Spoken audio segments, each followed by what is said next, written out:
that you've given us today, we will get to it, it's futuristic, we'll get to it in 24 months' time. That's what you're saying. Yes? So why do you give us the valuation today instead of in 24 months' time? Another snag in the road for Agumba, as Paul Nwanibe is left unimpressed with his rich valuation. But a serial investor, Bolaji Balogun, still willing to jump the hurdle and go the distance with the entrepreneur. So I like this, but I worry that it's a niche product.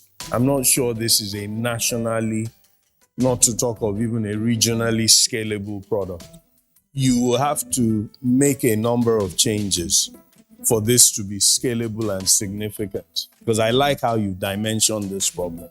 I just think there are a lot of things that you underestimated, and it's just, wide open with risks. For all of those reasons only, I will not be investing, and I'm out. But I really want to commend you. Convinced that Lombard Swift cannot scale beyond local consignment, Bolaji Balogun is the first lion to drop off. Would Paul Nwanibe follow suit or take a different route? I really like this. And I would like to actually make you an offer to it. I would like to make you an offer for the whole of the 15 million, structured in a way that I get the 15 million back. Yes? Over a 24-month period.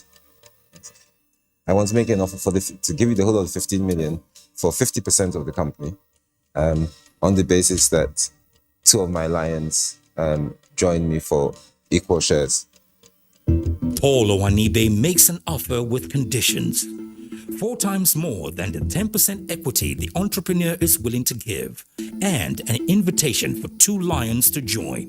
Would Adenike Ogunlesi accept the invitation? Awumba, I think that you are an excellent solution provider. So you've been able to think through the system to solve all the different problems that could possibly happen. But I think you're going to need more than 15 million naira to solve this problem. And I think you're going to have a logistics nightmare that you never imagined possible. But on the basis of those concerns, I will not be investing, so I'm out. Adenike bows out of the deal, leaving 2 lions, Kiari Buka and Dan Ngerem, to either join Paul's offer or make their own. Would Kiari Buka ride along with Lombard Swift or end the trip? Orumba, I like your tenacity. You are creating, something that ought to be disrupting the logistics business. However, the people that came in earlier have taken advantage. And for those reasons, I'm out. Well, Paul talked about 3 lions, but if he's still interested that 2 lions can work on this, Paul, what did you say was the equity base? Yes, 50, asking for 50%. Yes. We get our money back, but 0 coupon. Yes. I'm willing to join him. Yep, I will do 2 lions. An unexpected turn as Dan pairs up with Paul on his offer. But is the logistics app business owner willing to part with half of his company in order to get the lions to travel the roads with him? Thank you very much, Mr. Paul. I would like you to be part of Lombards. You are Mr. Dan. But I want you to look into the equity, because 50% is way too much. Why not join us with 15%? With what? 15%. 15? Did you say 15? Yes. We're interested in governance rights, not necessarily the economics rights. If it's successful, we'll all do well, right? So we want to be able to govern the company to do the things that we want it to do. Corporate governance, governance, international best practices. Corporate governance. So what we could do is, as long as we have governance rights, the final voting rights on the board, right? So 51% of governance rights, we will pare down to 25% of the financial rights once you give us our money back times 2. So we put 15 million in today, right? Over 24 months, you give us 30 million back. You keep 75% of the company, we're 25%. In that 24 months, we will control the board. Okay, let's do it like this. After 24 months, you get your money back. Both of you will return 15% equity. How about that? To save time. Maybe we'll do 10% each. Last offer. Accepted. Fantastic. A slightly rough but happy ending for Agumba as he gets 2 lions and a deal that will hopefully drive his logistics business to a more profitable destination in the near future. Another end to wheeling and dealing in the den. Join us next week as we witness another set of entrepreneurs hustle for an investment with the Lions. Bye for now. Lion's Den was brought to you by EcoBank Nigeria and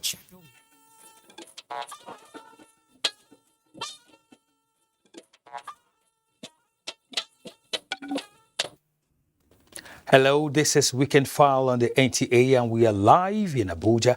Nigeria is one of few countries in Africa which adopted a federal system of government, envisaging autonomy for all tiers of government, including federal, state and local.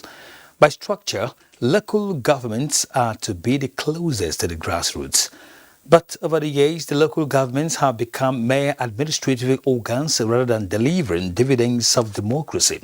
Now, contrary to the federal system which Nigeria adopted, their operations are often determined and controlled by state governors who not only have literally taken over management of their finances, but also handpick those around their affairs, including inefficient caretaker committees in gross violation of the 1999 Constitution.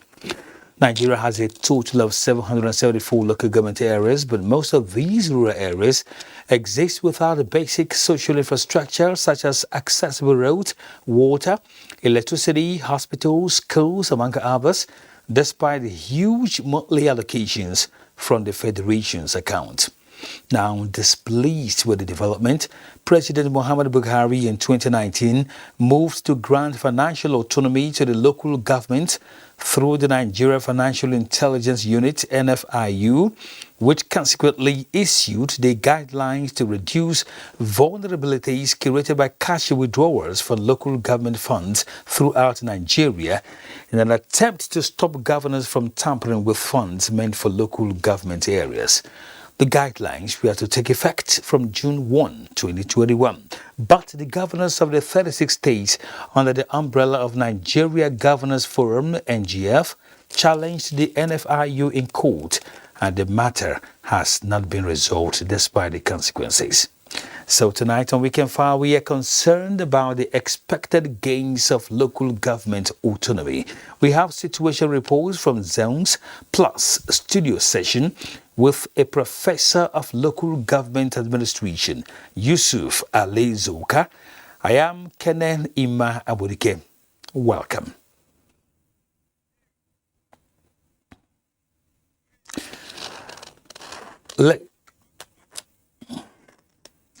Let's start with environmental matters, as the Nigeria Meteorological Agency NIMET last month predicted early rainfall in April this year, May in the central state and within June to July in the north.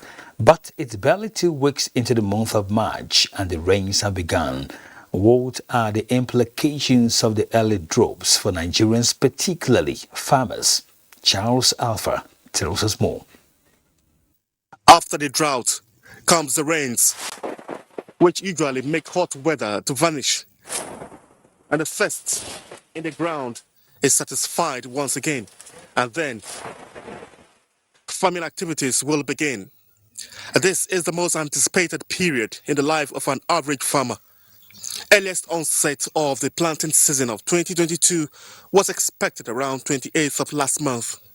Farmers, because of these predictions, were advised to commence planting, and that in the coastal states like Akwa Ibom, Bayelsa, Cross River, Delta, Edo, and Lagos, Ogun, Ondo, and River States, dry spells were predicted could set in from May to August with different levels of severity.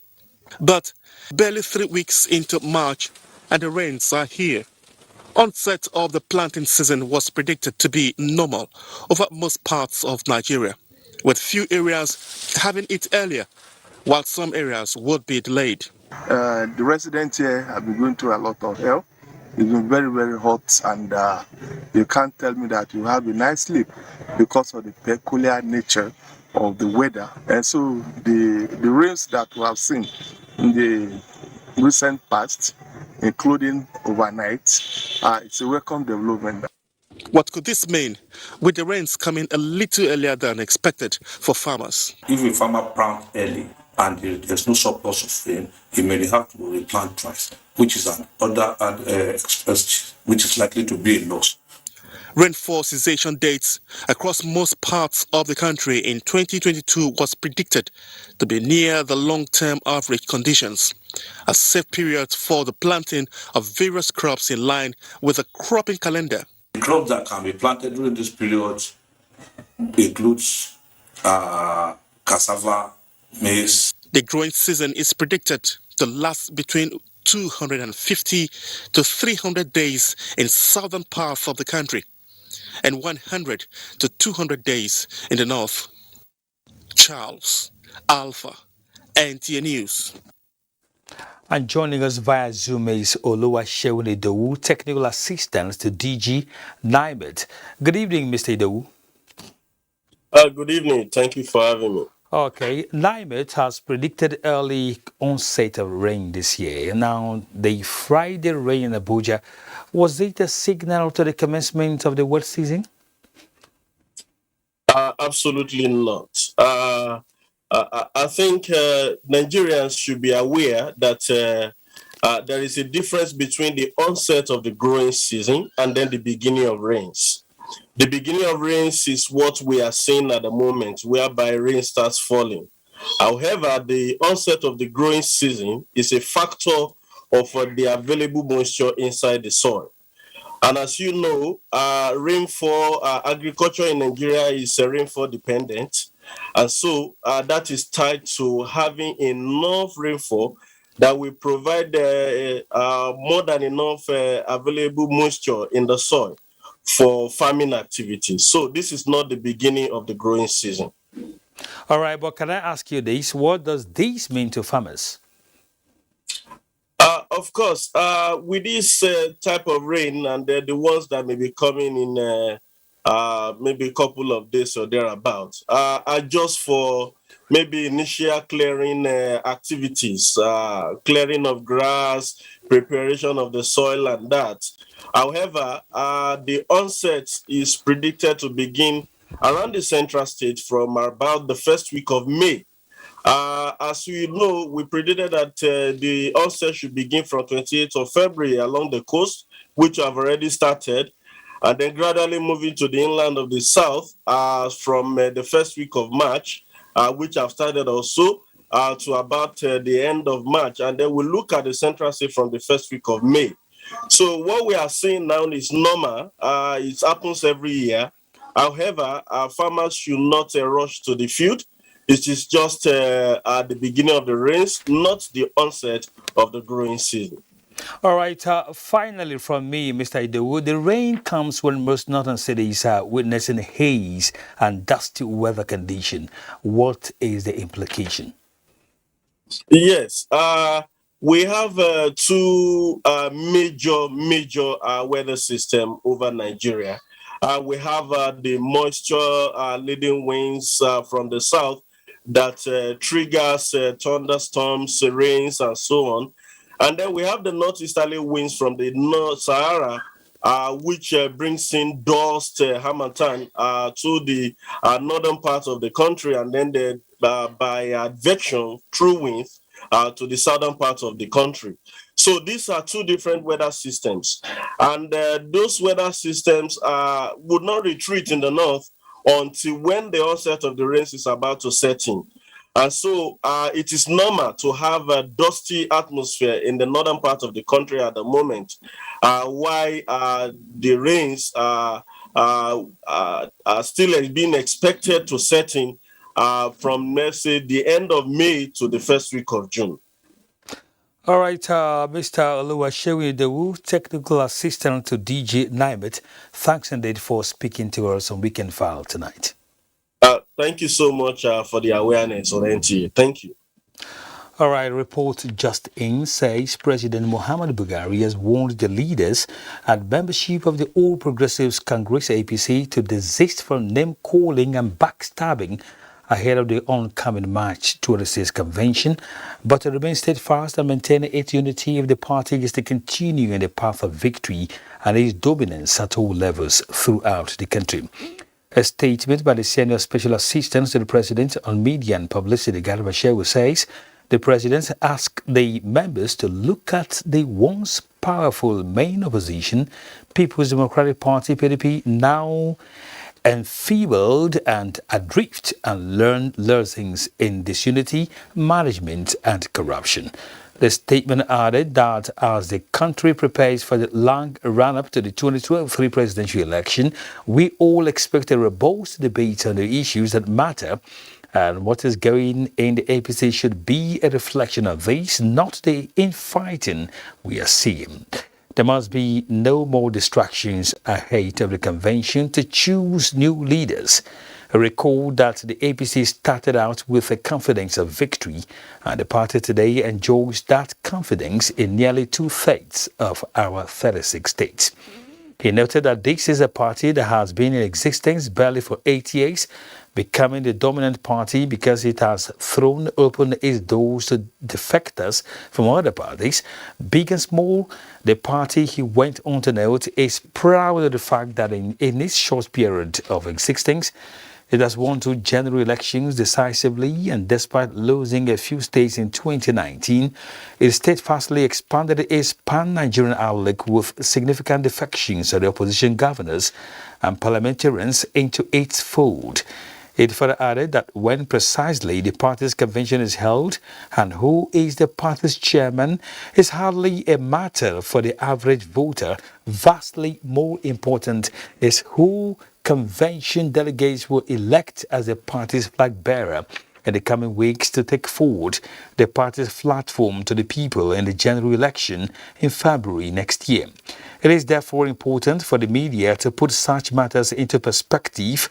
No one is debating policy differences here. That is for the general election. None of the declared aspirants and any of those that may step forward will change because of who may be in the party in the chairman's seat. It is essentially the same party. He added that, of course, the media are welcome to comment on the content of the character of the potential APC candidate, discuss their suitability for leadership, scrutinize their offer to the membership. Away from that, the federal government is evolving strategies to control flooding and erosion in Ekiti State through the Ecological Project Office. Keide Durodola reports that the sensitization program took place in Ado Ekiti. The report. In the past years, the challenges of erosion and flooding have led to loss of lives and property. As a means of checking these challenges, as the rainy season is gradually setting in, informed the sensitization and awareness program. The reported cases of demand for money from contractors by some communities in the course of executing erosion control projects and lack of cooperation by members of host communities, which in most cases slowed down the pace of work, were highlighted. The need to build bridges of understanding between the Ecological Project Office, contractors, consultants, and benefiting communities were emphasized. We in Ecological Project Office would not want any delay occasioned by controversies or disputes between contractual consultants and host communities. We are pleading on calling on the people. We are pleading with them to ensure that they cooperate with the contractor. If they have any complaint, they should channel the complaint to us at the Ecological Project Office. That's the sense of the program. Ekiti State Government representative and other speakers at the event commended the federal government for the project aimed at putting an end to flooding and erosion in the state. Because usually the volume of water is always much and will overflow the banks. But now if the channelization is done, it will resolve that problem once and for all. The 3 projects already approved for execution are Aramoko Kajula Ilawe and Danimo channelization, while road improvement is to be carried out at Peace Avenue at Ekiti. From Ekiti, Kendi Trodola, NTA News. Now to security matters, where the Nigerian army is boosting the morale and welfare of officers and soldiers to fast-track ongoing internal security operations. The Chief of Army Staff, Lieutenant General Farouk Yahya, said this while inaugurating the headquarters Directorate of Physical Training Complex at Giri, Abuja. Defense correspondent Ismail Musa has details. With this brief symbolic ceremony, the Nigerian Army can now boast of a befitting complex for training and physical fitness of its personnel, a critical component of combat readiness. My plan is to gradually improve the equipment holding of the Nigerian Army, while also ensuring that personnel welfare, training, and accommodation are given the desired attention. We have already made tremendous progress in this regard, and there are various ongoing project information across the country, with a good number of them already completed. These accommodations were also inaugurated to decongest army units and formations within Abuja Municipal. In line with the master plan for the development of the Muhammad Buhari Cantonment Giri, the Chief of Army Staff has also approved additional facilities for the Army School of Physical Training and the relocation of the Nigerian Army School of Public Relations from Lagos to Giri. The Army Chief had earlier inaugurated similar projects in Asaba and Delta States. From Giri in Abuja, Ismail Musa, NTA News. Let's talk infrastructure. As the vision to develop River State is steadily on course, the latest in that direction is the inauguration of the Eastern Bypass Road in Port Harcourt. Ogedinyeko reports that the former governor of Kogi State, Ibrahim Idris, was the special guest at the project's inauguration. The inception of the present administration in the state, Governor Wike has been in a hurry to change the narrative of the state.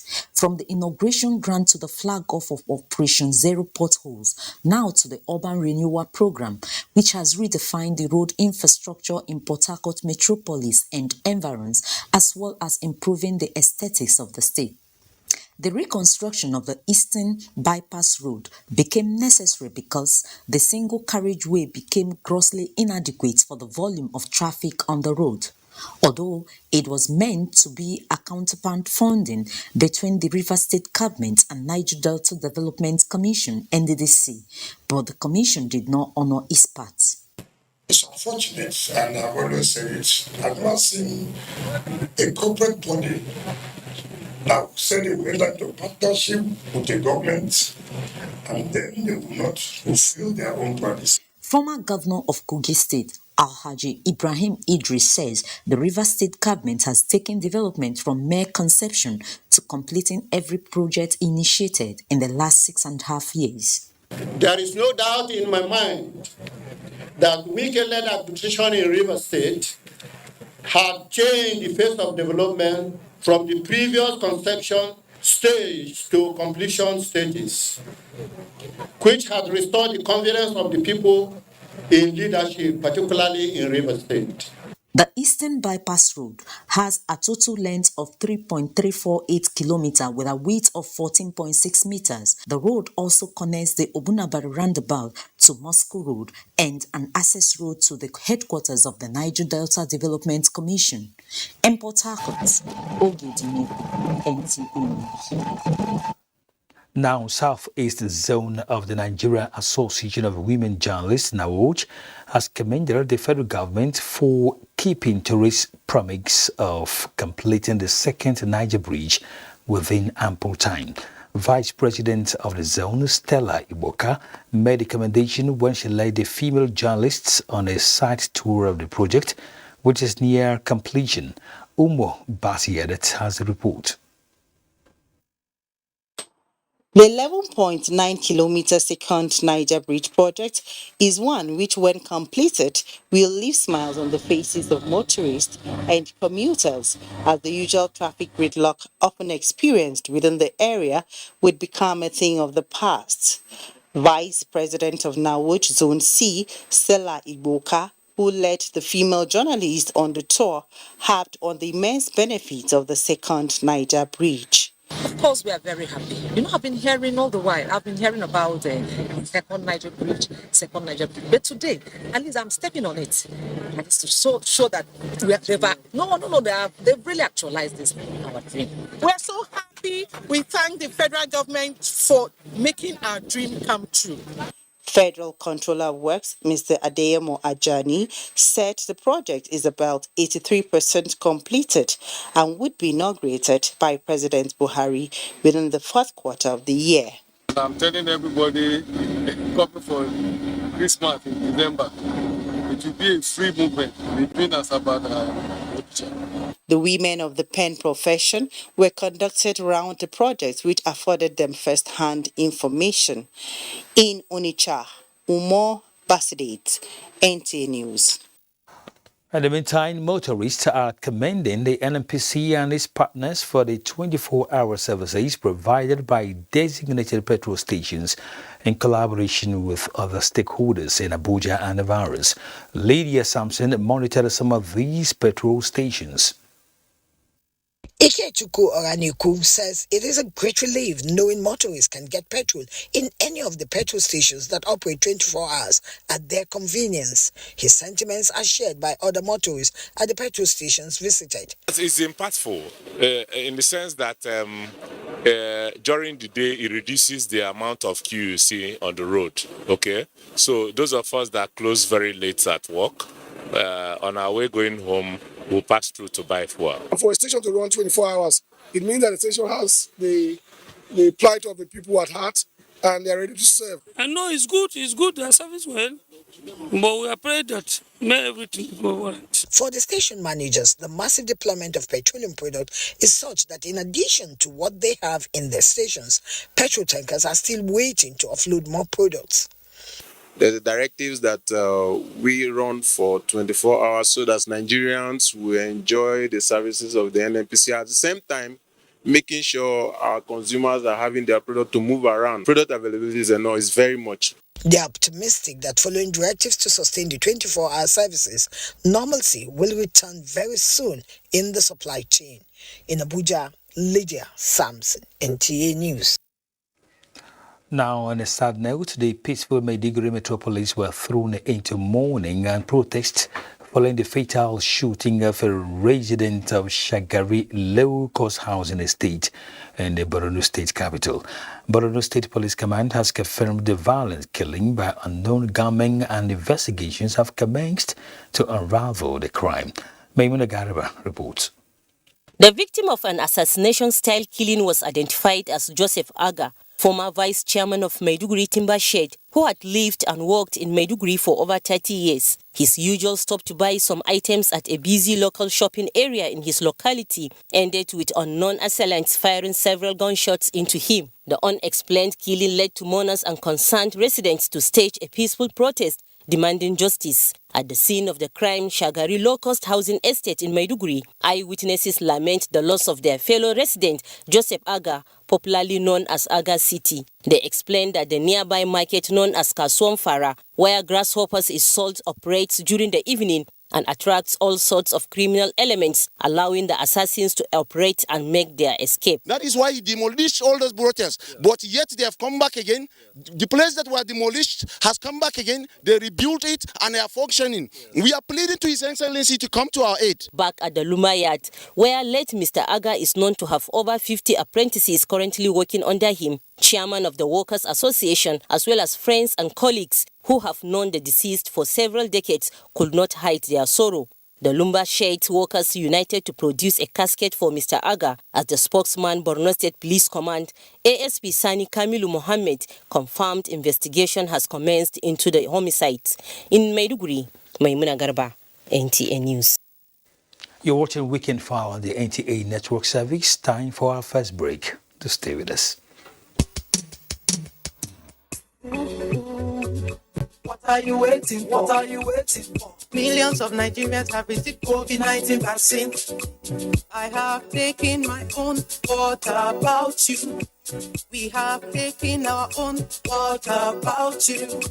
I am strong and healthy. What are you waiting for? What are you waiting for? We are strong and healthy. What are you waiting for? What are you waiting for? Go get, go and get your job. The hospitals, churches, and the mosques. Go and get your job. Health centers, hurry up now. Don't be late. Go and get your job. Bye-bye, Corona. Bye-bye, Corona. This message is brought to you by the National Primary Healthcare Development Agency, NPHCDA. There are certain moments in the day when I need my me time to just unwind and indulge. Now available in 30 grams and 450 grams. Sometimes before I step on stage, my mind gets clouded. But that's when I know it's time to take that deep, tum-tum cooling breath.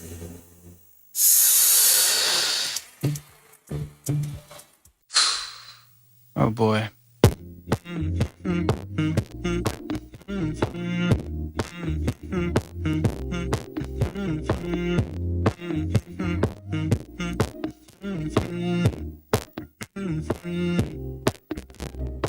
You know, I know you're making up the truth. Why can't I go before I lose my cool? I know you even fast the difficult.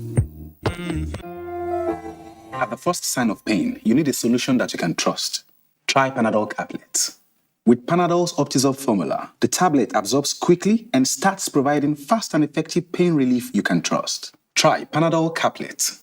My son has always dreamt of being in the spotlight. That's why I give him Born Vita for everyday vitality that gives him the strength to pursue his dreams.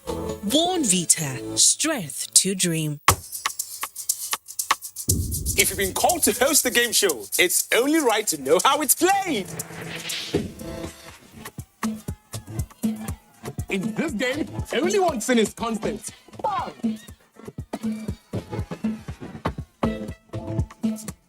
Win some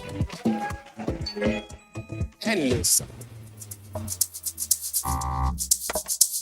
But you can make it a motivation to win the next challenge. You have to be fast and always be right. But nonetheless, you will have lots of fun. I'm Hero Daniels. See you on Play Niger, showing Thursdays, Fridays, and Saturdays only on African Magic Urban and Family.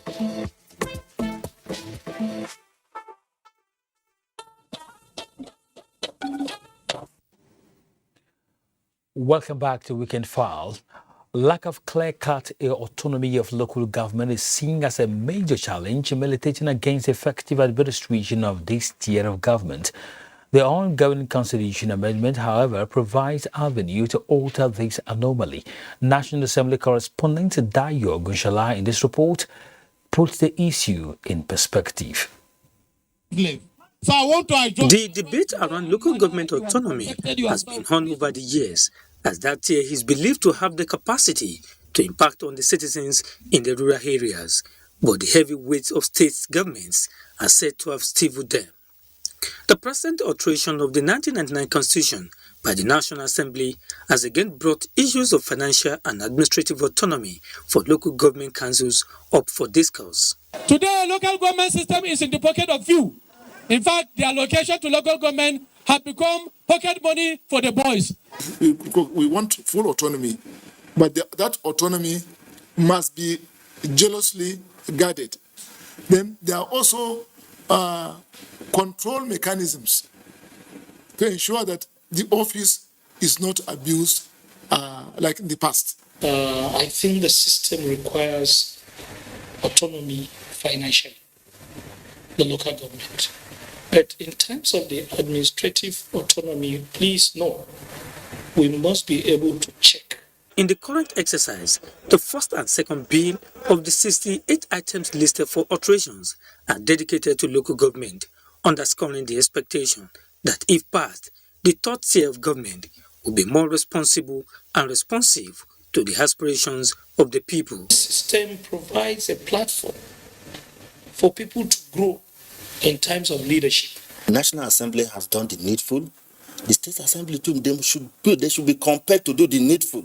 Whoever is holding the local government not to perform its functions, they should please beg them to allow the local government to function. Parts of the alterations recognize the mandatory 3-year term as local government tenure of office through an election, failure of which must not be recognized by any authority.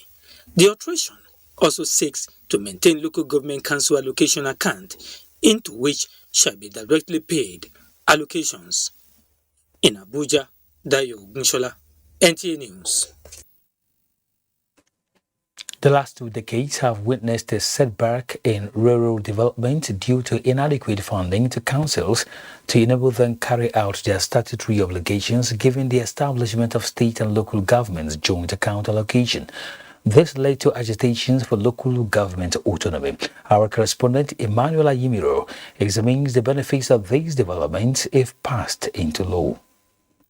To erode the financial autonomy of local government was the import of Section 162, which says appropriation of public funds to local government shall be through joint account allocation committee. The drafter of the concern never emphasized that we will have state political actors that will go after local government fund with impunity, divert it, misapply it, misuse it.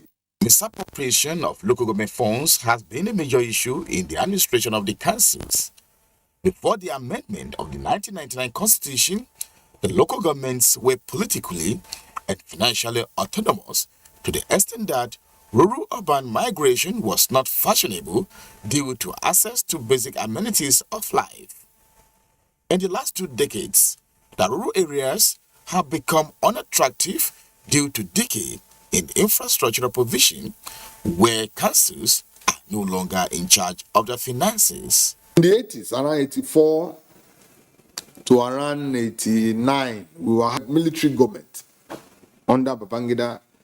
Local government, as an autonomous body, was able to provide a lot of services, served as a development center to Nigeria. Councils at the Federal Capital Territory are the only ones enjoying direct release of federal allocation, which makes it easy for them to function well. Anything that got to do with taking away what belongs to the local council from the federation allocation, it means there is that financial autonomy already in place in the Federal Capital Territory, because nobody has ever tampered with a kobo by this FCT administration that supervises the area council. Another problem is the conduct of the local government election across the states, where elections are usually won by parties in power, except the FCT.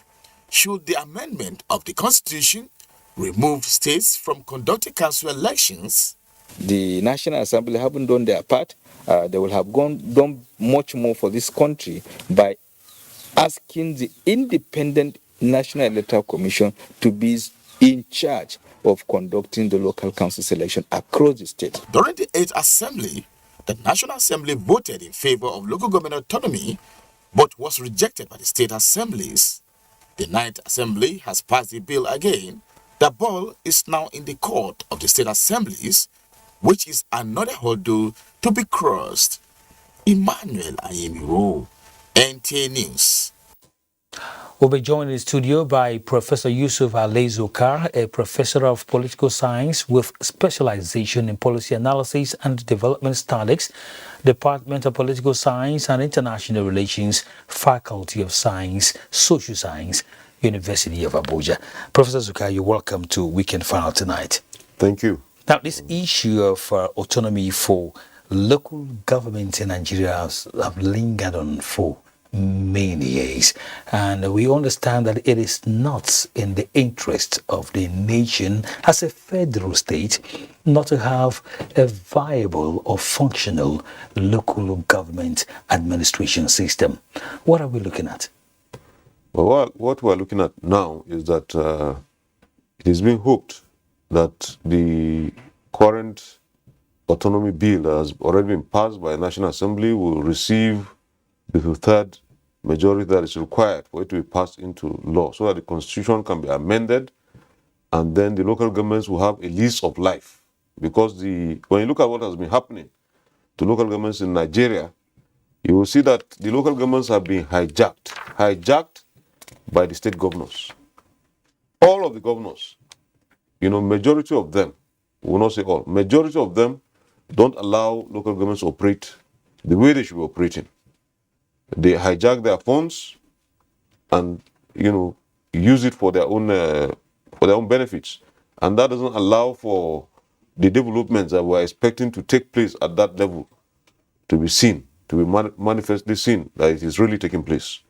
And that's why you will find every person looking up at the federal government, virtually forgetting even about the existence of the states and the local governments. They are completely, hijacked, and there is need really, because the majority of the people live, they work and die at that level.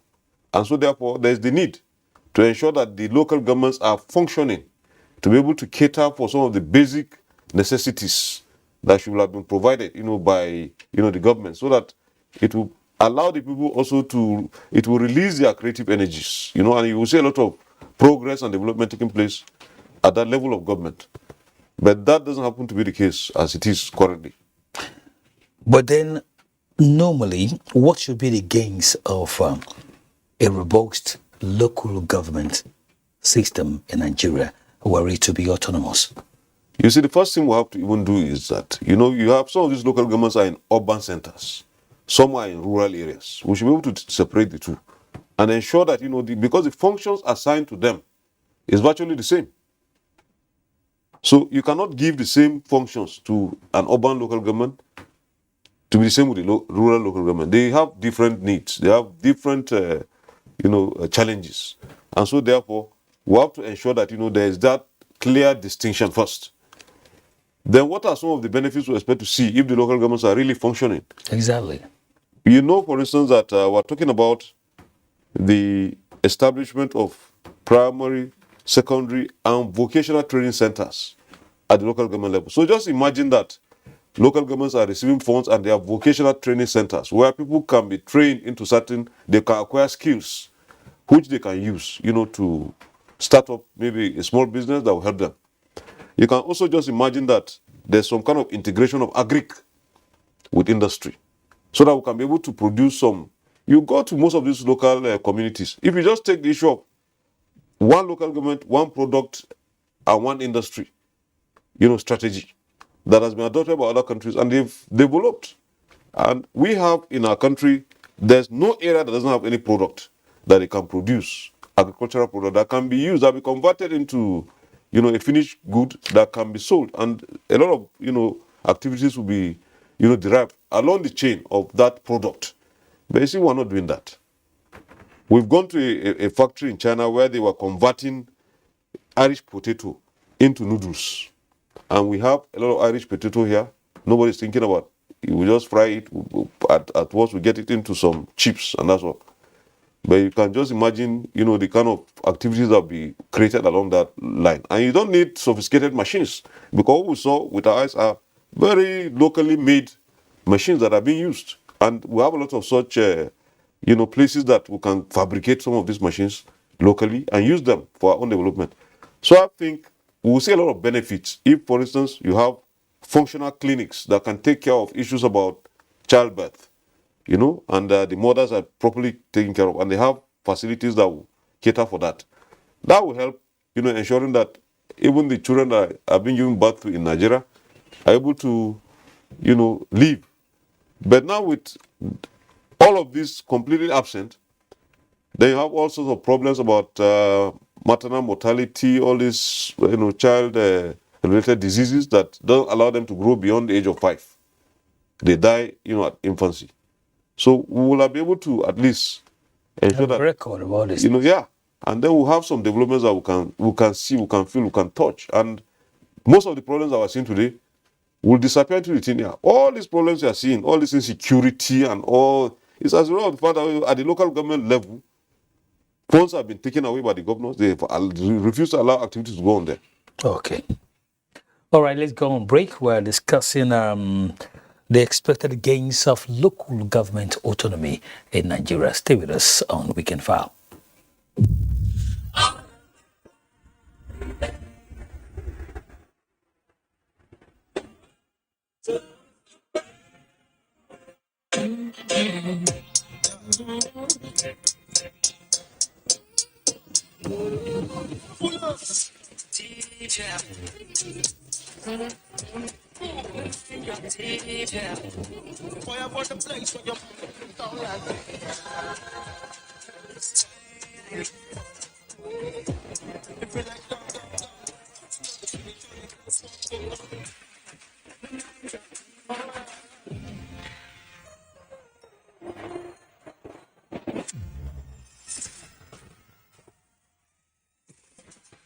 We all have battles. We all have stories. But only the best will make Global Battle of the Year Nigeria. The search for Africa's most creative dance talent.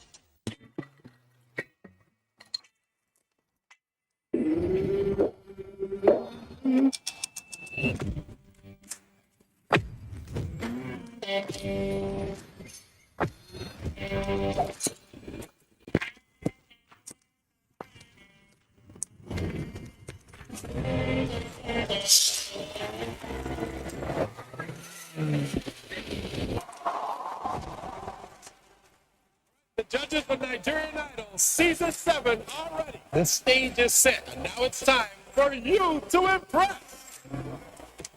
Nigerian Idol Season 7, showing every Sunday on Africa Magic Urban and Family. Proudly sponsored by Biggie Drinks, Niger's favorite, and Binance. Exchange the world.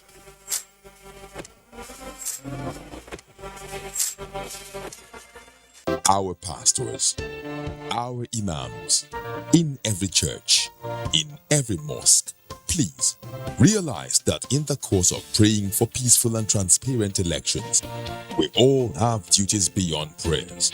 If we want a stable society before, during, and after the elections, what should you be saying to those that worship with you? All Sundays and all Fridays, you are saddled with the responsibility of bringing up good generations. It is therefore your duty to both man and God to ensure peace all the time, no matter about elections alone. People talk to people and people listen. Talk to your followers. Make them listen to ensure peaceful 2023 elections. This message is from the National Orientation Agency. The local government autonomy, if implemented, will revive the true essence of grassroots development, especially in a place like Lagos. This was the view of some political analysts while reviewing the current situation of the third tier of government in Lagos State. Kade and ABC has details. Lagos State's 20 local government areas were supplemented in 2003 with the establishment of 37 local council development areas. These entities were not statutorily approved by the National Assembly, but the Supreme Court judgment ruled that the creation of the LCDAs was valid but developing.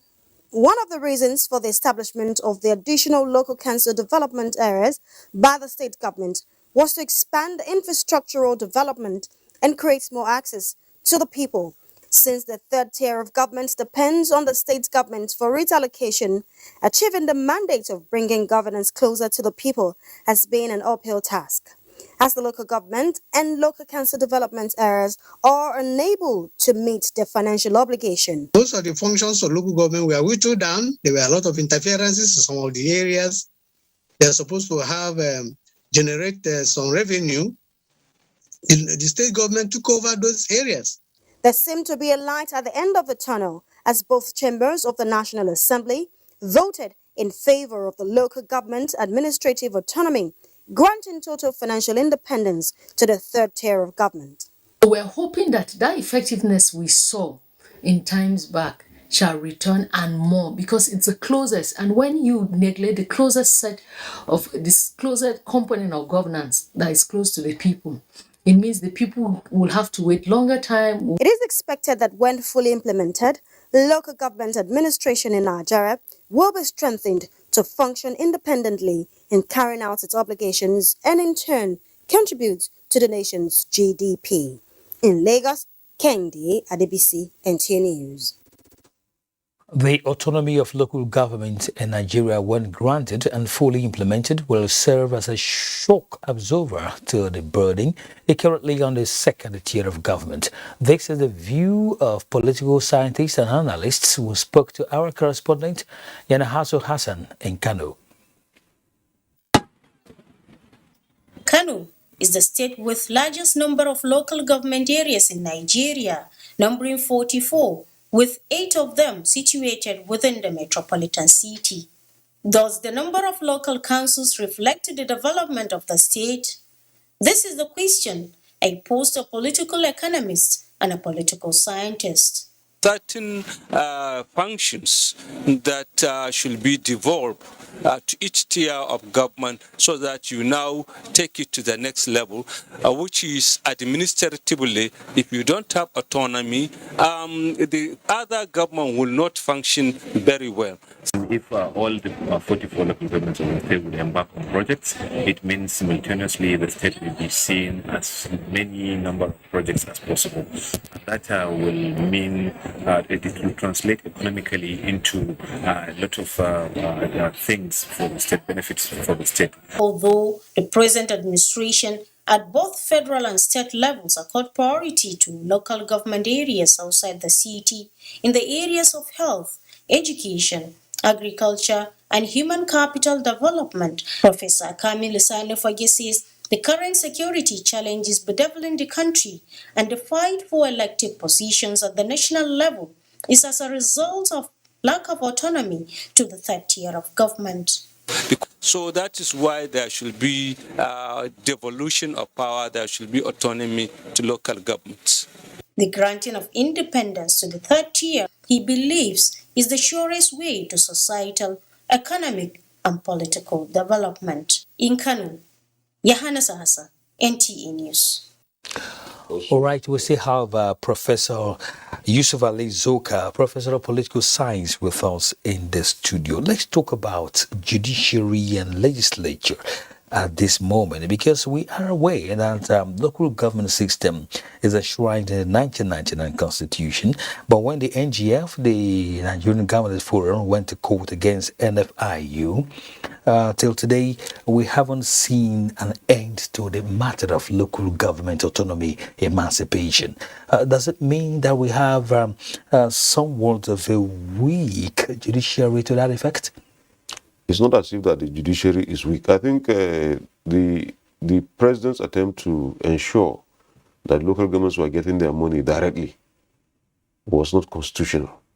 You know, because within the constitution you have this joint account that the money is supposed to pass through, and that is where the governors, who are also expected to bring, you know, their own internal revenue into that post before distribution, they don't do that, and then what is being brought in by the federal government, they take part of it. What they do is to ask them to sign that these projects have already been executed in their local councils, and therefore they actually share the money. And that's why when you go to most local governments in Nigeria, activities there are very low. But once allocation comes, then they assemble. When they finish the distribution, they all disappear. You hardly find them, you know, at the local government councils. And that's why even the revenue that's supposed to be generated internally is not also being done. People are supposed to be paying tenement rate for, you know, houses and all that. They don't have even the mechanisms to be able to generate that revenue. And most times when this revenue is even being generated, it ends up in private pockets. No accountability. And you cannot be running a democracy without good governance. You won't get anywhere. You must be transparent. You must be responsive. You must show that you obey the rule of law. Several other things: accountability, transparency. You must make sure that you try to give that.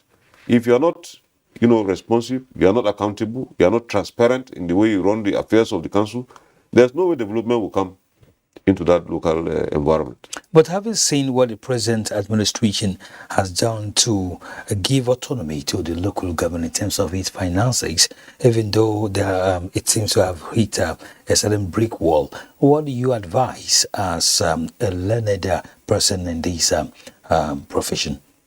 For me, I think because you see, there's this nonchalant attitude by the assemblies. Why should they not be interested in deepening democracy? Why should they not have interest in deepening democracy? They should have interest in deepening democracy. And if resources will be freed and it will be available, at the local level, that would generate a lot of activities at that level. And all these problems we are seeing of insecurity, of lack of employment, all those type of issues will disappear. But when you are not, they don't want to pay attention to, that level. And I think they should pay attention to it. It's not the responsibility of NLC to be going around, intimidating them before they do their jobs. I think they are Nigerians. They should be patriotic. That there's the need at this time in our development. The world is not waiting for us.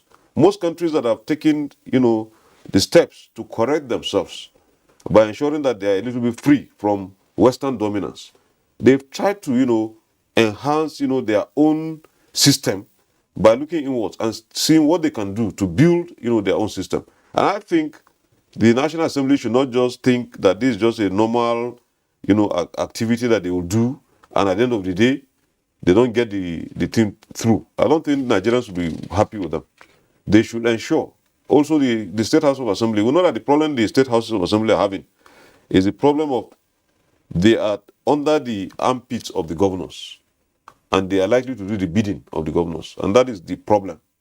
Even though they are also supposed to be enjoying their own independence, because there's the proposal that they should have direct funding for the State House of Assembly, for the Judiciary, so that all these arms will have some level of autonomy, and then they can be able to now liberate themselves from the control, of the governors, and then they can now be able to, tackle the governors at the state level, and they can also be able to supervise, the local governments, because part of what the state governments are supposed to be doing, assembly, is to also assign functions to the local governments. I know because the society is dynamic and things are changing, we cannot continue to say that these functions are assigned to them. Nobody has ever said that in this current dispensation that we're in, we're going to be battling with the problem of banditry, battling with the problem of kidnapping, and all those type of problems. And you have new crimes coming up every day. All right. Yeah. So thank you very much. Thank you. You've landed so well. Thank you for coming on Weekend File, Professor Yusuf Ali Zoka. Thank you.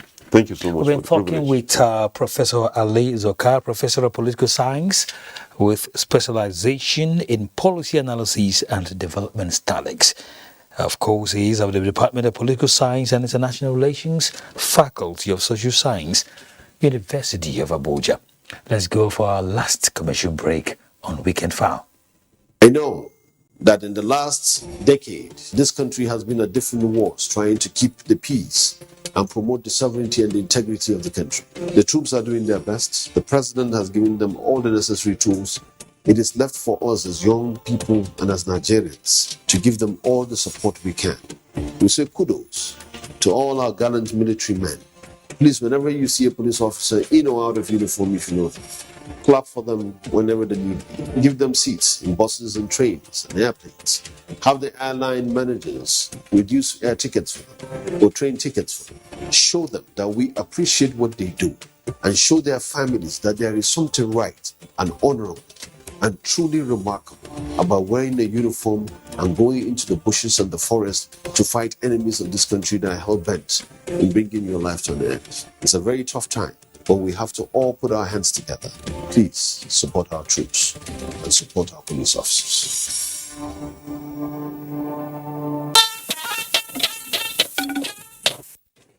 Up next is sports with Enejo Adiku.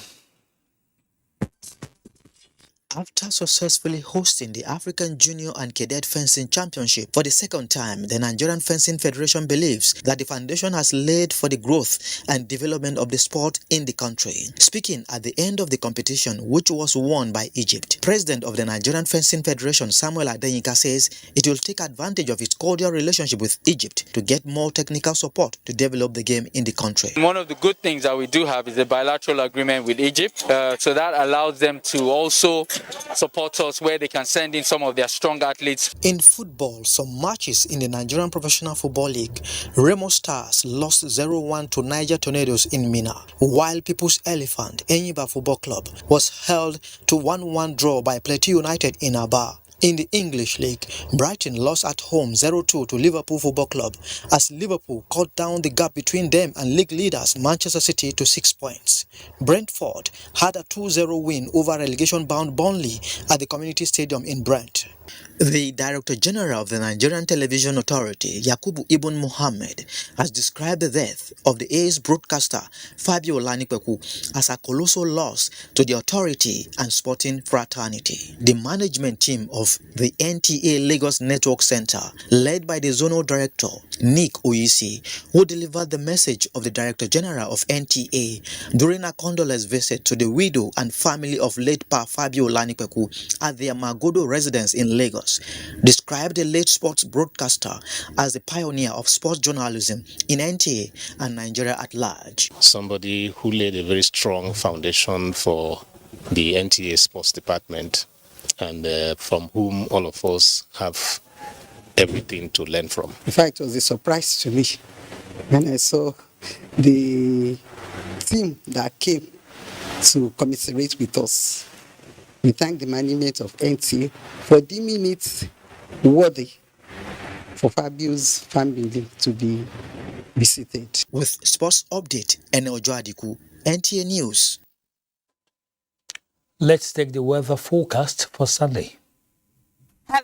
This satellite imagery shows dust concentration across the north and north-central region of the country, as observations reports deterioration in horizontal visibilities across the northern cities, as low as 100 meters over Nguru in Yobe and 200 meters over Dutse in Jigawa states. To the forecast for Sunday, thick to moderate dust haze is expected over the north and north-central region of the country, with visibility ranging from 1,000 meters to 3,000 meters. And localized visibility of less than 1,000 meters.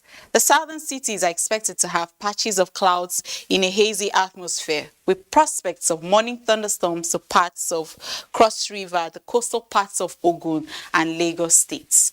The bulk of the weather activities are expected over the southern cities later in the day. I'm Theodora Itu. Thank you for watching.